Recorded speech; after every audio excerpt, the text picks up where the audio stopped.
Hello there, welcome to another edition of the Open Governance Initiative, the OGI. We're coming to you from GRTS TV. Remember, this is the program where we bring you public officials, senior government officials to talk to us about their plans and activities that they're conducting, of course, in line with the National Development Plan.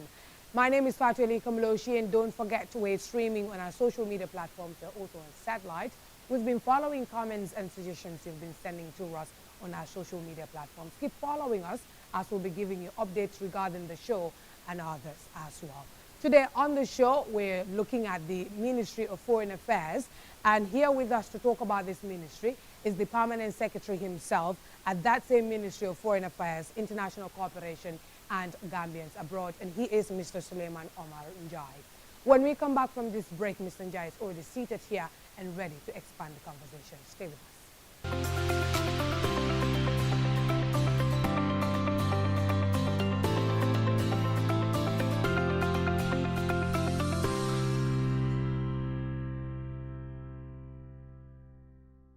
Well, welcome back to the OGI. Just to remind you that this program is sponsored by the UNDP through their Peace Building Fund.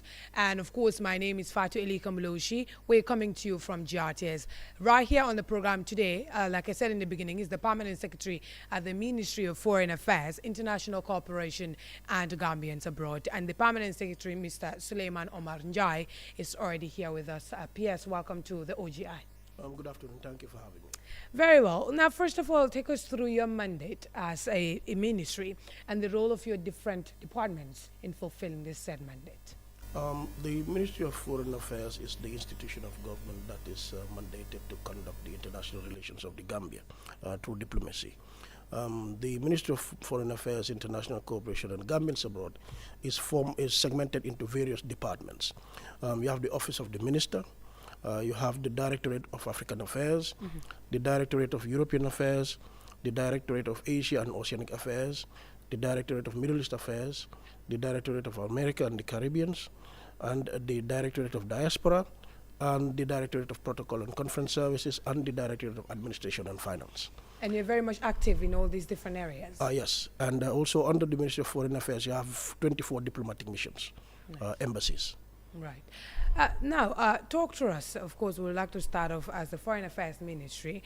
We understand that there's a whole lot involved, right? Concerned about global and regional security, political, economic, human rights, social, diplomatic affairs, right? Which we will break down in the program. But first, tell us, how progressive is our foreign policy and how coherent is it to the United Nations standards? And of course, but how reflective is it of our plight as citizens of the country? To start with, foreign policy is directed by the head of state because technically speaking, the president is the chief diplomat.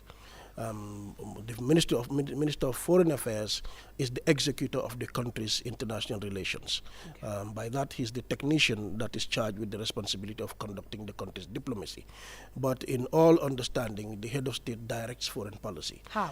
The foreign policy direction of a country is determined in two ways. Okay. One, whether the country in particular has a written foreign policy guideline, which some countries do, or the country's foreign policy is conducted through pronouncements by the executive, which is the head of state.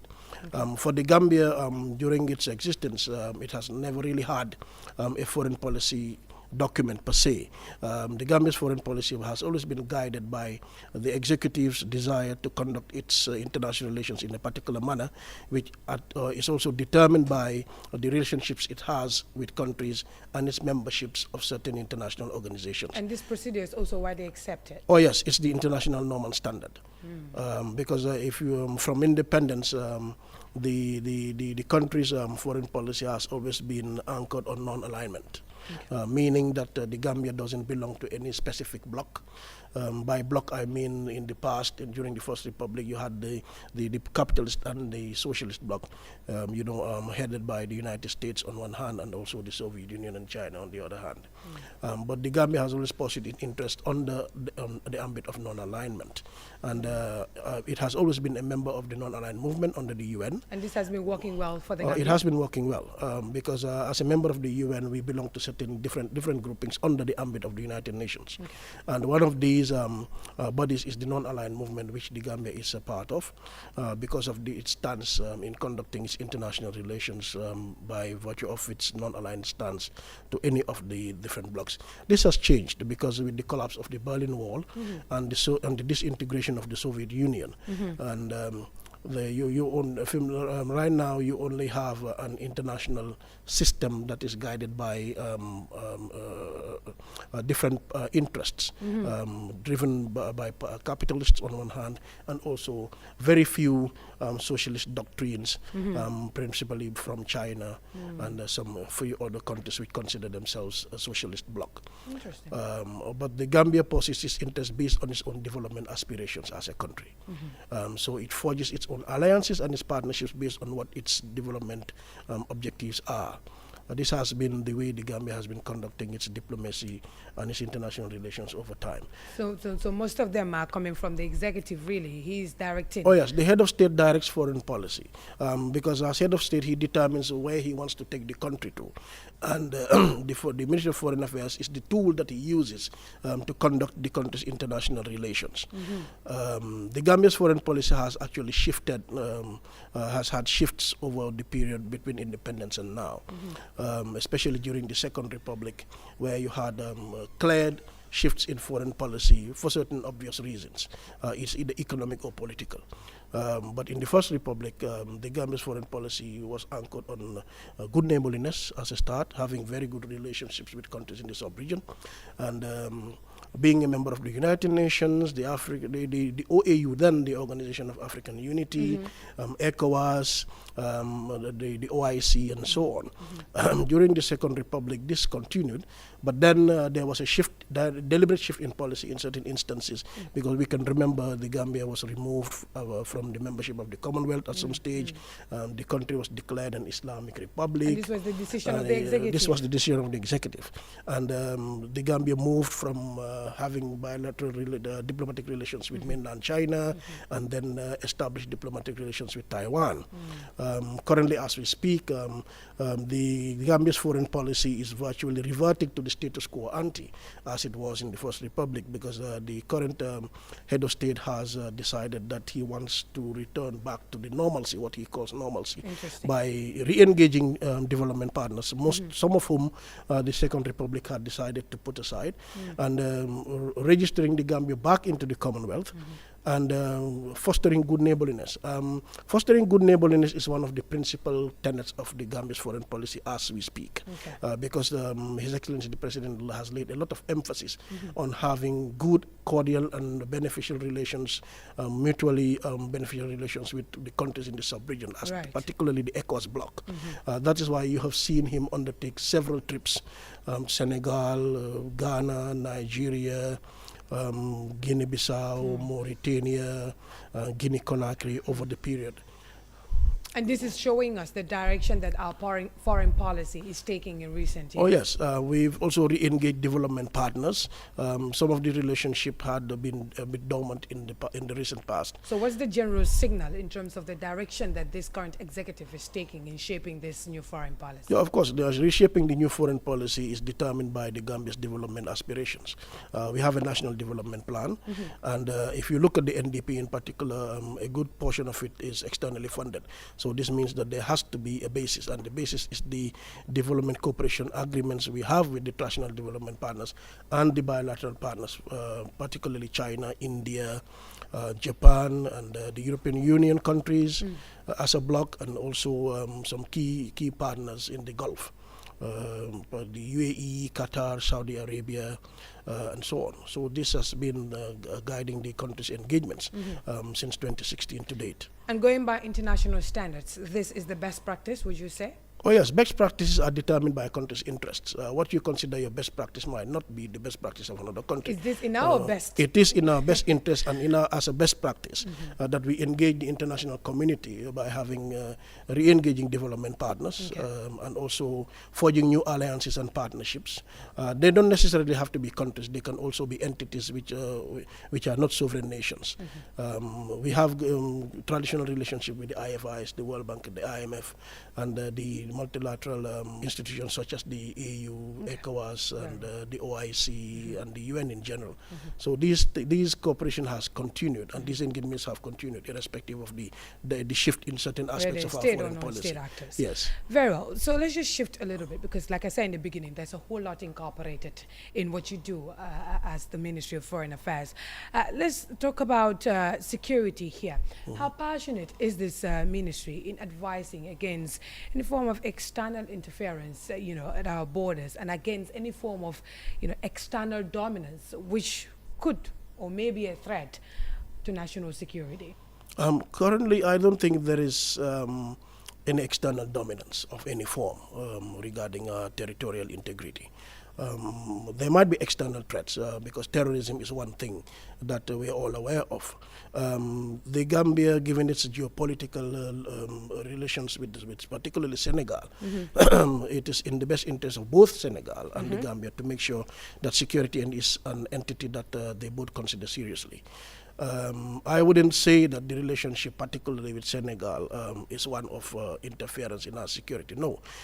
We have agreements with Senegal, and which compel the two sides to work together to combat illicit activities which threaten both our countries' territorial sovereignties. This is normal, and it has always been the case, in varying degrees, actually. But then we've always had a security cooperation agreement with Senegal. And if you remember, in 1981, we had the Confederation. And despite the absolving of the Confederation, we've always had a good security pact with Senegal. Would you say? Yes. What would be your impression of the presence of the ECOMIG as well? Well, the people should distinguish between two things.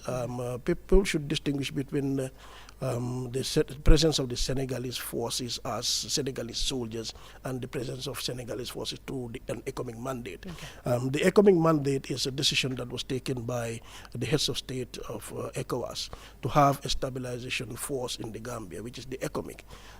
This is the ECOWAS military intervention group in the Gambia. It comprises various countries which were willing to contribute troops towards ECOMIG. And then Senegal, given geopolitical realities, naturally being the immediate neighbor and really being present on three sides of our national borders and knows the terrain better, contributed a larger portion of the forces. This is normal. And even this if is you normal in other sovereign states. No, well. it's not this. It might not be the same in other sovereign states. Okay. Because what we have in ECOMIG might be different with what you had in ECOMIB in Guinea-Bissau, because the situations and the circumstances are not the same. Because following the impasse, the ECOMIG presence here, given the geopolitical realities of Senegal, the heads of state agreed that Senegal should take over the command structure and also have more of its troops present here by virtue of them knowing the terrain better than other countries who have contributed forces to ECOMIG. This is normal. This is normal. Yes. Is the Gambia really investing in security really that much, or is it that you do not see the need to invest in the security that much? Well, investment in security is determined by what your perception of external threats are.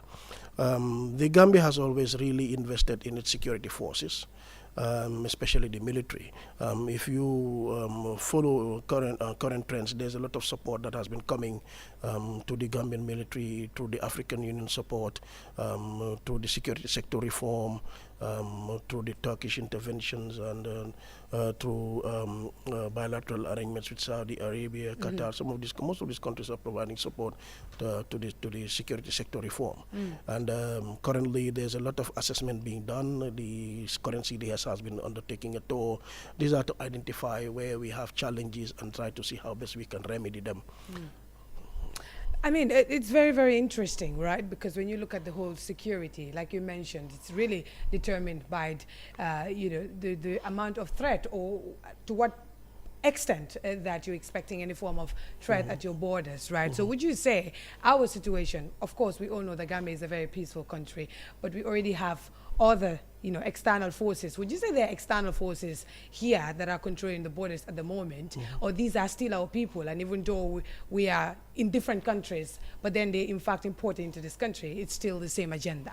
Yeah, they have a mandate as a bloc, as a group under ECOWAS, and there's a task that has been given to them, which has a specific period of time. Okay. And once this time elapses, I mean, it's either the task is renegotiated, or the mandate is reformatted, and then the presence is also changed.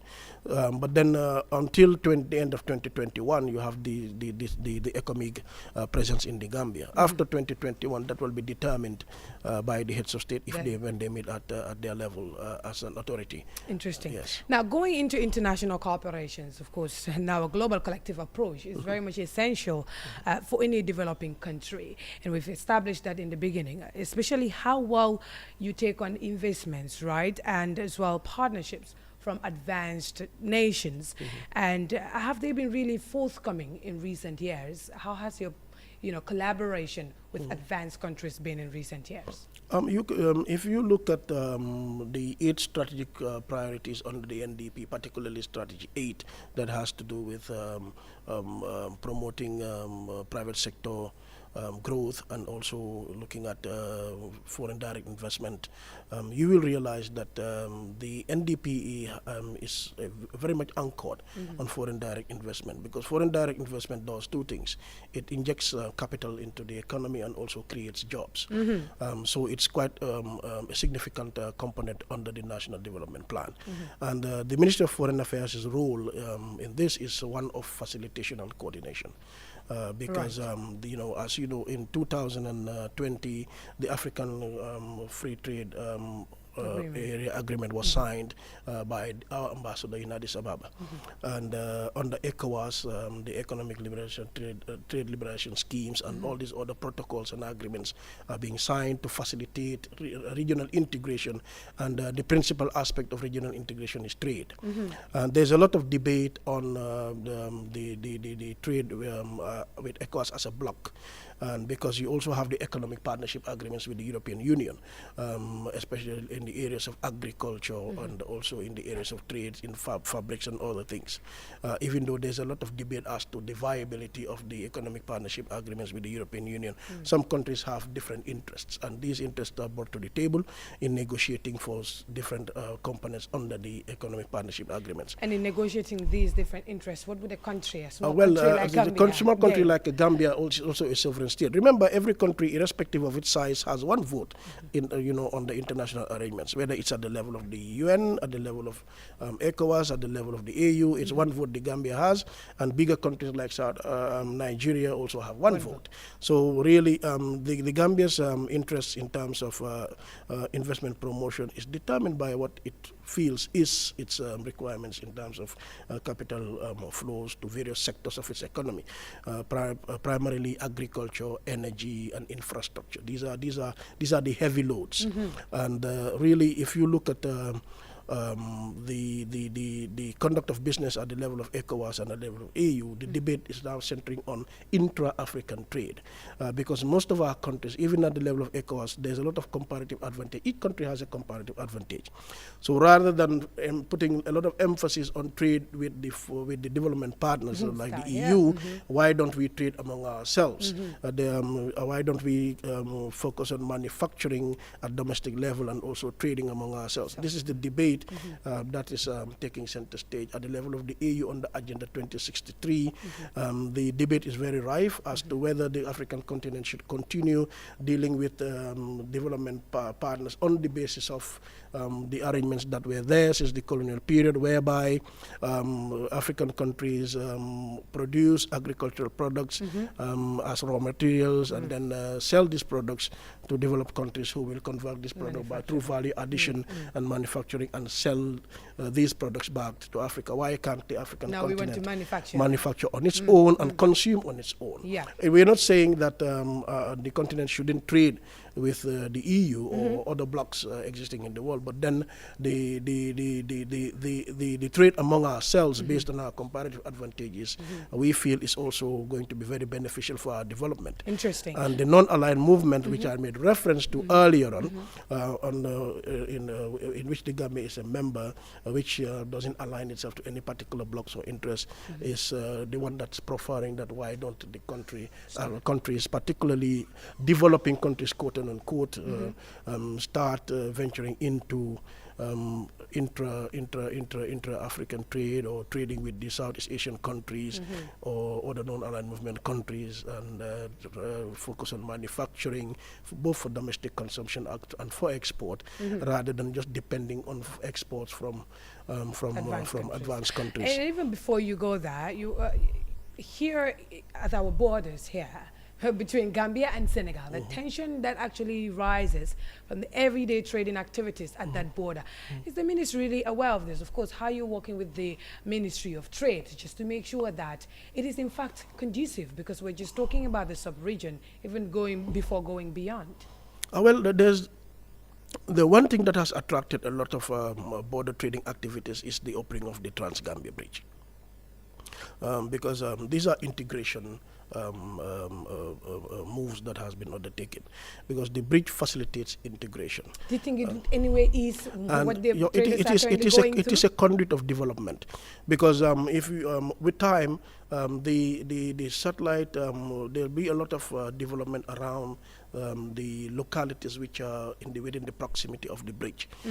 Populations will move in, and commercial activities will take off and then flourish, and then you have a different set of economic activities taking on as a result of the existence of the bridge, which is which really is an integration conduit between the two countries. So this is normal, and where you have a lot of traders selling the same thing, you're bound to have competition, and sometimes the competition is healthy, sometimes it is not. But these are things that are not at the macro level. These are at the micro level, where you have within those satellite communities, you have some tension sometimes, which is healthy, between settlers in one side of the border and settlers on the other side of the border, simply normal, because their economic benefits are some quote unquote threatened in one form or the other. Interesting. Now we go back to when you're talking about all these broad partnerships, and you've mentioned a very crucial point, which is that the Gambia's NDP is very much anchored on external funding if we're going to go about the implementation process.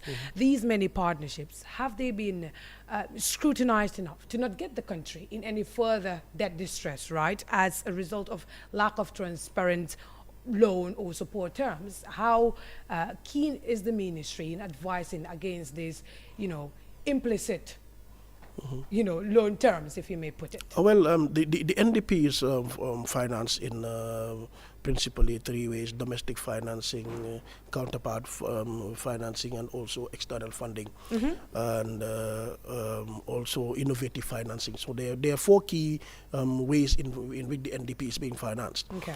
And really, if you look at the pledging conference that took place in 2018, and some of the pledges were in LOCs, which is lines of credit offers, others were in grants. But the Ministry of Finance has been very steadfast in its decisions in evaluating some of these offers. Okay. And when it is realized that the debt distress situation of the country at the time, in terms of GDP to debt ratio, was not conducive for the Gambia to secure more loans, then of course the Ministry of Finance did indicate that, and we didn't go in for it. The government didn't go in for those offers, even though these were lines of credit offers by certain partners, and the Ministry of Finance either bilaterally or multilaterally. The Ministry of Finance was very clear that it cannot take in more loans, because the GDP to debt ratio has to go down to a level whereby government can take in more loans. So even as we speak, there has been instances where government has turned down certain loan offers, simply on the basis of the advice given by the Ministry of Finance. And as a Ministry of Foreign Affairs, even though our ambassadors were tasked to follow up on the NDP pledges, both bilaterally and at multilateral level, there is always due diligence made on the offer. Would Did you say? Yes, because at the end of the day, what we tasked our ambassadors was for them to re-engage some of these partners, especially the bilateral ones, to see whether they can convert some of these LOC pledges into grants, Right. which the government can then access. Can it lead you in any form of debt, if you may? No, but in any way, there are always conditionalities attached to most of some of these offers. But then you can always and the renegotiate. conditionalities is what we're in fact more concerned about, right? How serious we're taking them into consideration, and that we're making sure that it's very much clear since from the onset. Well, conditionalities always come, whether it's with the Bretton Woods institutions of the World Bank or the IMF, or whether it's through a bilateral donor or a bilateral development partner. There are always conditionalities. They vary depending on which institutions you're doing business with. But then at the same time, even the IFIs, they always have a debt rescheduling mechanism whereby countries, they re-engage country administrations and say, well, fine, Gambia, you have a loan of maybe 170 million US dollars, and then based on your GDP performance, it is very clear and apparent that within the specific timeline that was given for you to repay the loan, you can't, because also, for example, with the advent of COVID, that requires that most governments, including the Gambia, renegotiate terms and conditions of loan repayments with its development partners. And some of those have been Yes. renegotiated, Of course. we understand. You know. Yeah, and not to go really into the finance, it's quite interesting, all the conversation coming out of that. But before we go on break, just to exhaust this on international trade, right? Because I have it here that the country's trade competitiveness is very much weak, and I'm sure you would agree to this. You may disagree if you like, and therefore unable to seize market opportunities and claim a bigger share of the global market. I mean, if countries like the Maldives, with just 400,000 population, really, are making 201% of the trade volume in the global market, what could be our weak link here? Well, there's no one size fits all type of argument in this. Developing countries are mostly agrarian, the Gambia included. And these agrarian countries mostly sell agricultural products in their raw form. There is very few value addition made. And because of that, market prices are not determined by these developing countries, which are agrarian in nature. Market prices are determined by the international conglomerates and also developed countries. And you have, if you look at the WTO rules, especially those on preferential treatment in terms of trade and on rules of origin and so on. They even have a profession. There are preferential trade agreements. You find that if you read through most of these texts, you will see that they really penalize developing countries in areas where they do have a comparative advantage. Interesting. Because if the comparative advantage is groundnuts, and then you have rules of origin in the international market that penalizes countries in exporting groundnuts into the world market because of aflatoxin or things like that. Inadvertently, this has a negative impact on the Gambia's production. So it's an unbalanced. It's an unbalance. Scale, And then one other thing that also is considered an adverse impact on most of our economies in terms of exporting agricultural products is the weather. Because if the Gambia, like a country like the Gambia, whose agriculture is rain-fed, your output per annum is determined by the volume of rain you have. So these are all factors that play in. And also at the level of the international system, you have most favored nation tariffs, which are being applied. These are technical terms. The most favored nations, I mean, it may be some of the countries you mentioned. The smaller ones, even though they're small in size. They are small, but then they're exporting certain valuable commodities. So in terms of packaging as well, so are we deficient in that? The way we no, because package you our can produce? have agro-based industries, but then agro-based industries most of the time are dependent on existing economies of scale. Existing economies of scale have to do with the energy supply, industrial outlets, banking and finance outlets, insurance, and most of these things. So if a country in particular has weaknesses in these areas with fluctuating electricity, and so on and so forth, it affects the foreign direct investment in ventures that would enable a country to do value addition on products for export. For what you've said, it looks as though we've acknowledged our weaknesses in Oh yes, these there are various groupings under the WTO, and negotiations keep coming on. So what's happening Over years? Yes. At Over this the point, years. is it that we're just too afraid, right? No. To think beyond our shores, or is that the impossibilities outweigh the possibilities, as we may see? Oh well, there are always if you do the cost-benefit analysis, you always have certain instances where some countries gain and others lose, because under the previous UNCTAD negotiations in the 70s and early 80s, Latin American countries had a problem because there were rules of origin and so on, which had adverse impacts on their banana exports and sugar exports and textiles. And then if you look at the Doha rounds of trade negotiations in the 90s up to the early 2000s, it was cotton. Cotton, there was a lot of rules imposed on the exportation of cotton, which affected a lot of countries in Southeast Asia and some African countries like Mali, Burkina Faso, and others. So at any point in time, ambassadors are always renegotiating terms of trade. It's a continuous process at the level of the EU, under the Economic Partnership, EPAs, African ambassadors, and ACP ambassadors, in particular African, Caribbean, and Pacific ambassadors, are renegotiating terms of trade continuously with developed countries. At the level of the World Trade Organization, likewise, our ambassador our ambassador in Switzerland is currently sitting. Of course, our ambassador in Switzerland is currently sitting in meetings where some of these trade negotiations are going on, particularly on agricultural products.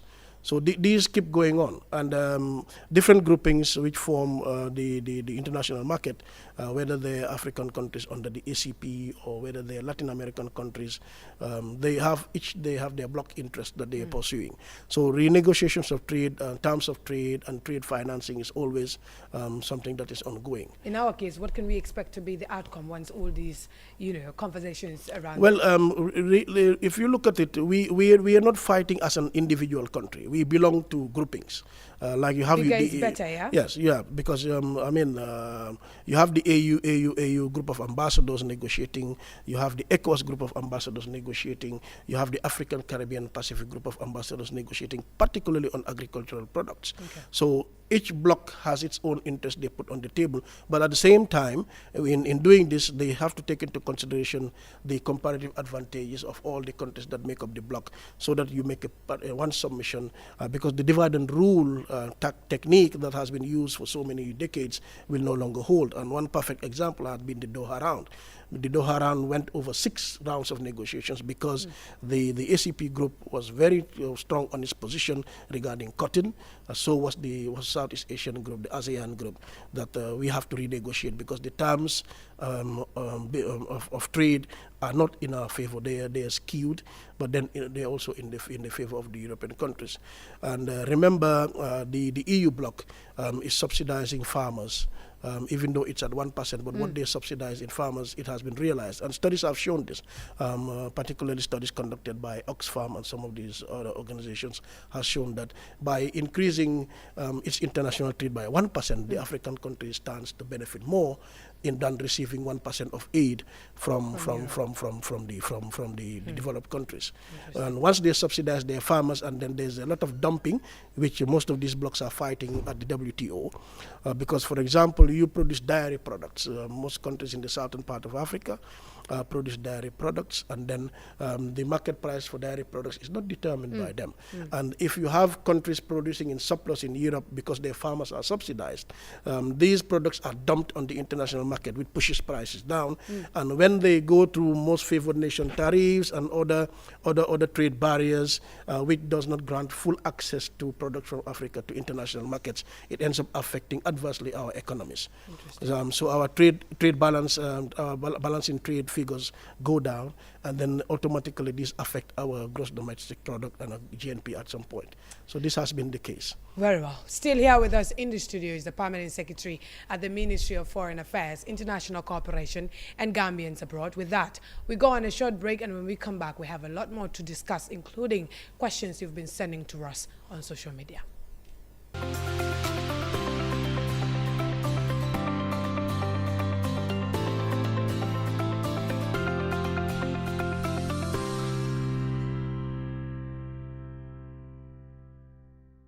Welcome back to the OGI. My name is Fatu Eli Kamaloshi, and of course today we have the Ministry of Foreign Affairs, International Cooperation and Gambians Abroad.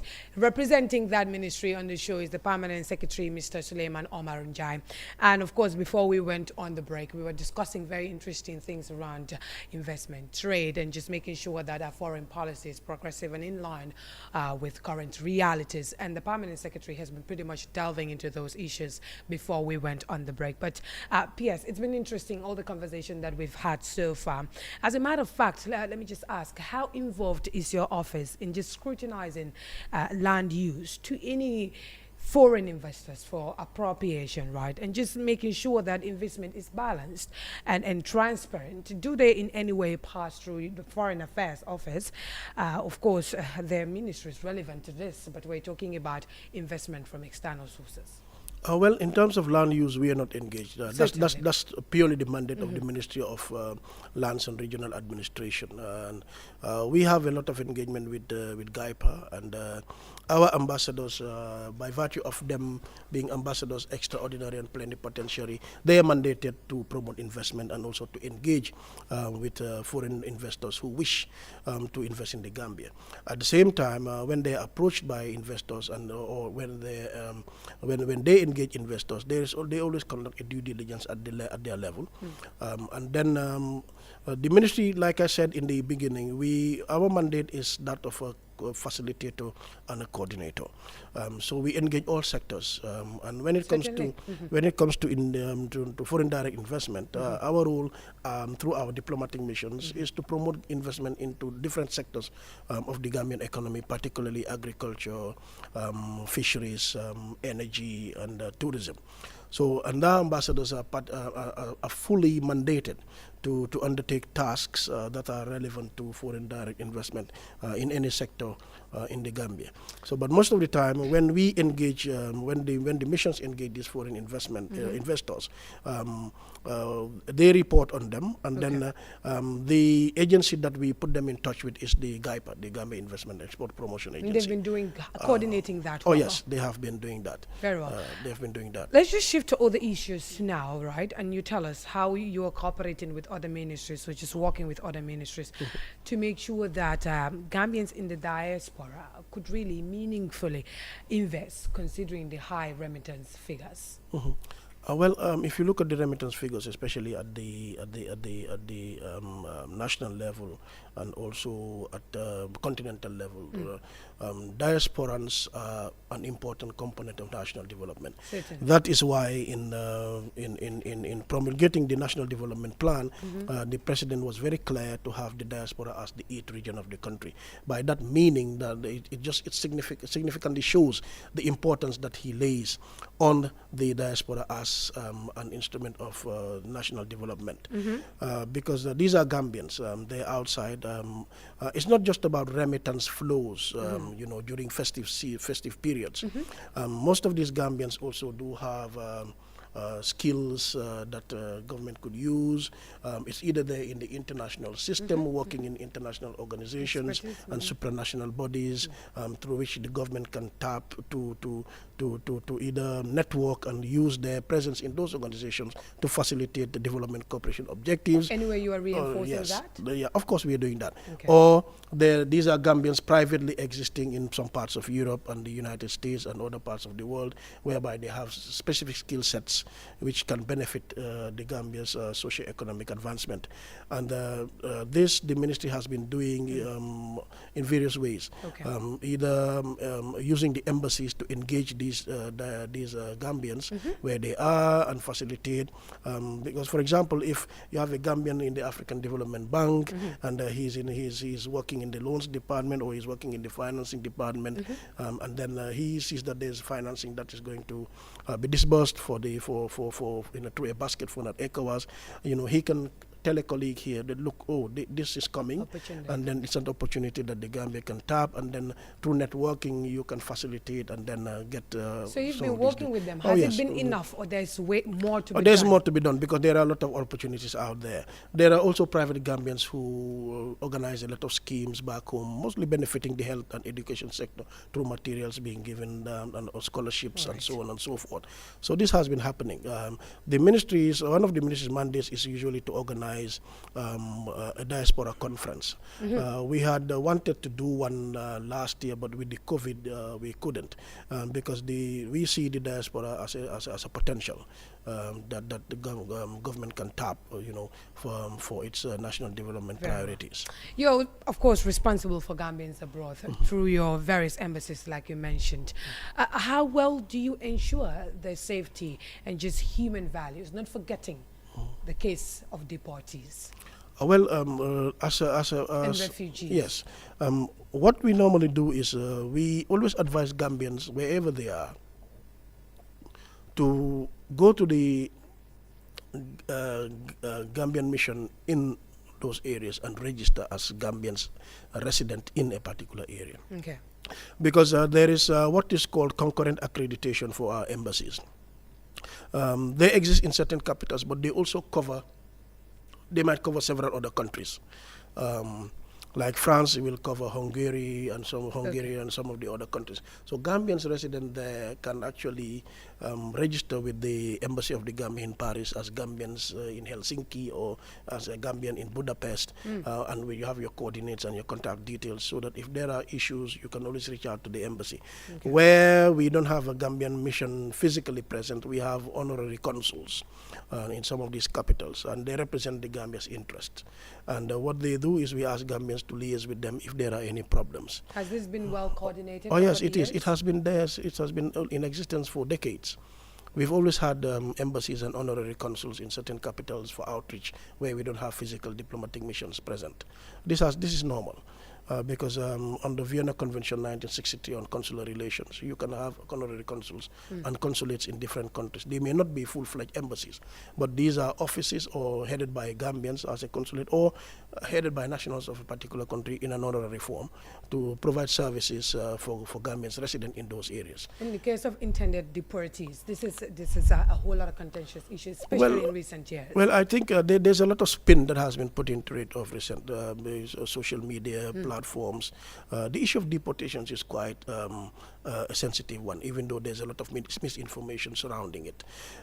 Sovereign states have the right to deport citizens of other countries if they exhaust legal means of staying within the country. Is this something that the government is usually happy with? Oh, even as a government of the Gambia deports other nationals living in the Gambia if they commit crimes or if they've exhausted all legal means of staying in the country. So it's natural that other countries also deport Gambians who have exhausted all legal means of staying either in some parts of Europe or in the US or in Asia or elsewhere. But then, the issue of deportations for us currently is quite a sensitive matter, because we don't want the atmosphere to be taken and then utilized for adverse purposes that will impinge on our social fabric and also impinge on the country's stability, which is needed, especially now where we're heading to elections, and also which can become an affront to democracy. For those reasons, we have engaged partners, particularly the EU, that while negotiations are still going on, that these deportations actually be shelved until after the elections, to make sure that there is a lot of stability in the country, and that we don't allow the matter to be politicized and then utilized and then for inciting adverse feelings in the Gambia. Of course, it is better good. But all the same, if Gambians are in other parts of the world, particularly in Germany and other parts of Europe, and they've exhausted all legal means of staying there, as a country, we can't prevent their deportation. What we can do is negotiate for better terms of returns. Have you been negotiating? Of course, we've been negotiating on the various formats for better terms of returns for these Gambians, because if they're to be brought back, and we negotiate bilaterally with certain countries, Germany, Switzerland, that okay, fine, you know, help them in a way that will create skills back home. We're working with the Ministry of Trade, the Ministry of Interior. There's a national coordinating mechanism which is chaired by the Vice President herself, and all these are meant towards and the Department of Immigration, so that we get bilateral or multilateral support to provide reception centers, to fund skills development in institutions whereby these returnees can go and learn skills that will make them economically viable as citizens, and then also forestall any other attempts they might have to use the back way, quote unquote, to go back to Europe. We'd just like to give social media followers also a fair share of this conversation. And I'll just head right on to Twitter. We have a couple of them here, about 6, 7. Let me just read this. First one says, the primary role of missions is to protect Gambia's and Gambians' interest. What is the ministry doing to ensure all missions document and protect citizens' interests abroad? Why isn't there a foreign policy strategic plan which is accessible to Gambians? I think basically somebody can sum it up. Well, I think the person writing is probably a student who is doing some research question analysis. But then the primary role, really, I wouldn't say the catering for the interests of Gambians is the primary. It's the national interest. That is the primary role of the Foreign Service. Even though the national interest incorporates the welfare of our citizens living abroad. And really, I had explained earlier that we don't have a specific document which spells out our foreign policy. But what we normally do is to make sure that we ask Gambians to register in our embassies. And everywhere that there's an official mission and there are Gambian citizens, especially when the president travels, he always makes sure he meets with Gambians and has a talk with them and listens to their concerns and so on, and then task the foreign ministry to see how best to allay some of their fears and how best to help them overcome some of the challenges that they face in these countries where they do exist. And you mentioned in the beginning that you have 24 embassies? We have 24 embassies. Okay, and in recently you've taken steps to downscale. How does that affect this? Well, no, that's an economic calculation, because when we do an assessment of the viability of our diplomatic missions, and we see that really keeping such an embassy is at high cost to government, and really the returns are not really significant, then the decision can be taken to close down the mission or to scale it down to a consulate. And which embassies or missions are they? So far, 2 have been closed. That's Algeria and Malaysia. You have a lot of Gambians in Malaysia, especially students. Most of these students are on private scholarships. But remember, we have an embassy in Beijing, and we have honorary consuls in some of these capitals who also perform the same role as an embassy would in terms of looking after the welfare of our citizens in those countries. We might not have them everywhere you have Gambians. That's not economically viable. It's not sustainable in the long run. But in capitals where we have diplomatic missions, and these diplomatic missions are accredited to other countries, Gambians within the confines of those territories are asked to make sure they register. Nowadays with technology, you don't have to physically go to Beijing to register at the embassy. You contact the embassy online and then give your contact details and so on and so forth, so that if there are issues, the embassy can always outreach. Okay. And this was what was done during the COVID, particularly in China. The embassy was able to reach out to all the Gambian students, particularly those in Wuhan province, for the purpose of knowing where they were, because it was a crisis situation, and then trying to see how best government can assist them. Okay. And then this was also the same mechanism used by government to send the relief packages to the students in most parts of the world. Been working. Yeah. So every student was given $300 during the COVID period. So the embassies were used to do this. Okay. Now this other question says, finally, is the ministry taking into account public perception and advising the president in Gambia-Senegal relations? Does the ministry believe Gam-Taiwan relations was a mistake, as once said by the president? What can we expect in our foreign policy by January 2022? So I think first, this is like 3 questions in one. First, a public perception and advising the president in Gambia-Senegal relations. Well, we have a fantastic bilateral relationship with Senegal. In fact, I can say that the relationship with Senegal has never been this good over the past 20 years. And the two countries have achieved a lot. In 2019 March, we had the Presidential Council meeting, which was the second edition of its sort, because when the president came into office in 2016, and under the circumstances that we knew, Senegal was the most immediate neighbor, and given our geopolitical relations, it was just natural that we have enhanced our relationship with Senegal. Would you say they're one of your best friends? Of course, and elevated to they're not friends; they're more or less blood relations, because most Gambians have relations in Senegal. Likewise, most Senegalese have relations with Gambia. It's just the colonial demarcations of borders and official languages, but basically the people are the same. So it's just natural that the two countries have good relationships bilaterally. Now, this other one says, does the ministry believe Gam-Taiwan relations was a mistake, as one said by the president? Well, it depends on the circumstances and who is directing foreign policy at any point in time.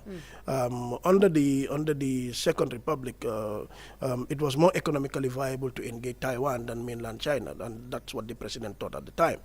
Now you have a president that says, well, for him, his foreign policy engagements are more beneficial by going to engage mainland China.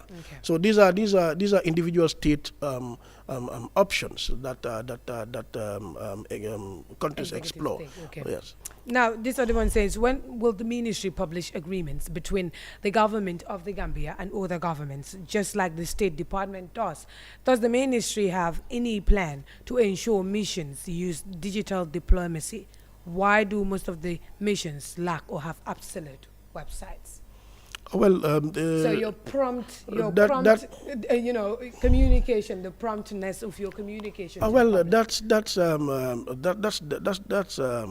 fact. I was going to point it out in one of my questions. Yes, because the thing is, establishing communication systems are very expensive. These are expensive ventures. We've moved into the new Ministry of Foreign Affairs headquarters.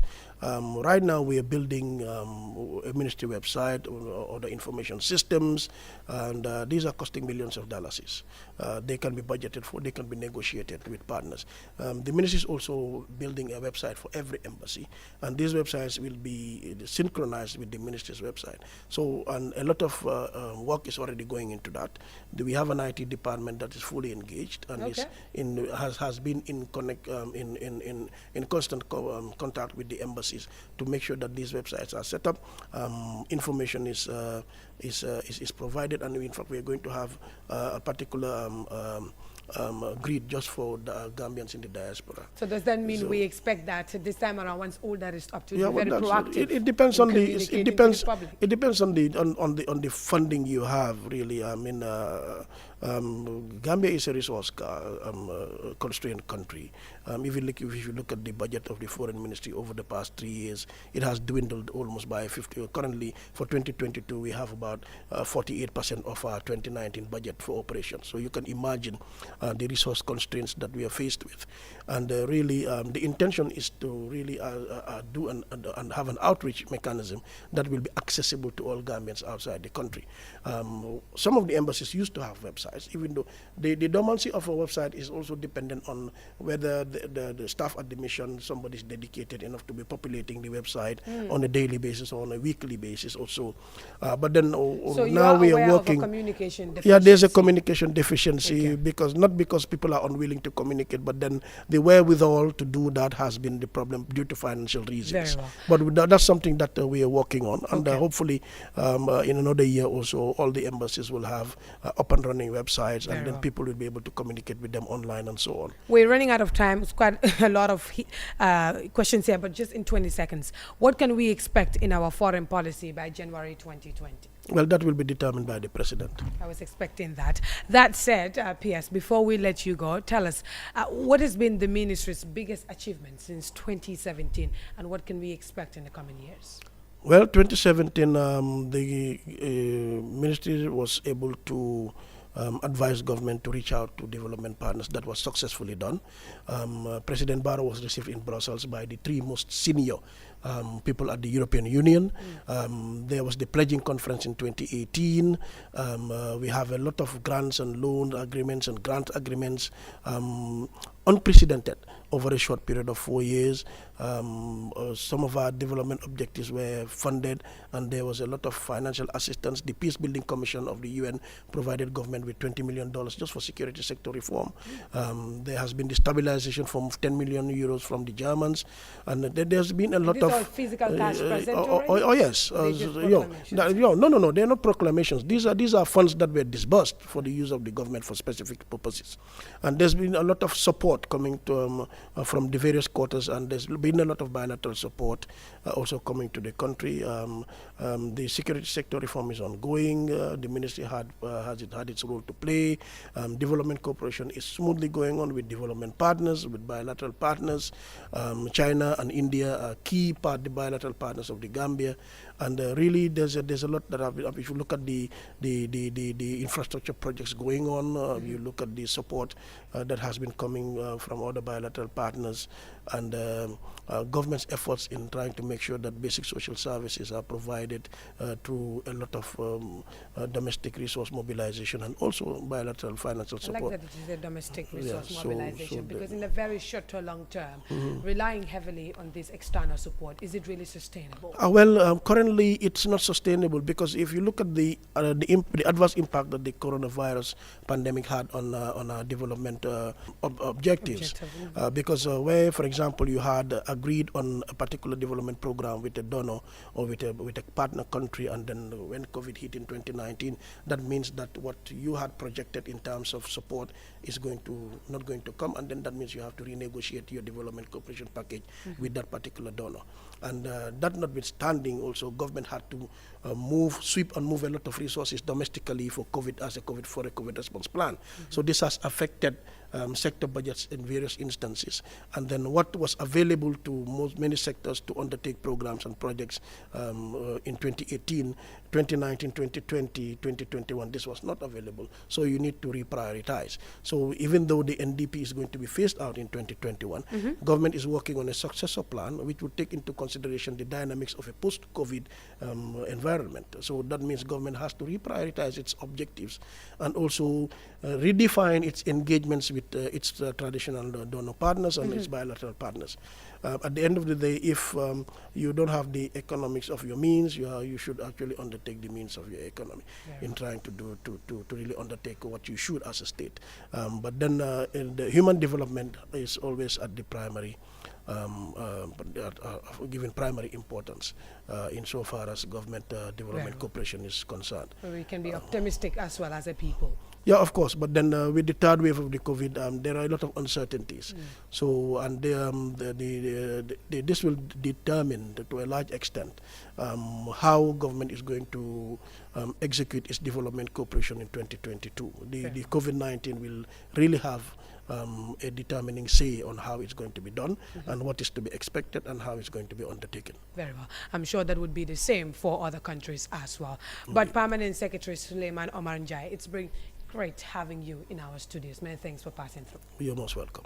This was the Open Governance Initiative right here. We were talking to the Permanent Secretary at the Ministry of Foreign Affairs, International Cooperation and Gambians Abroad, Mr. Suleiman Njai. And of course, it's been very interesting. Till we come your way again next week with another ministry taking stock of their activities in line with the National Development Plan as this plan faces out this very year, 2021. My name is Fatih Elika Mulushi, and I will be here again when we invite another ministry. Enjoy the rest of our programs.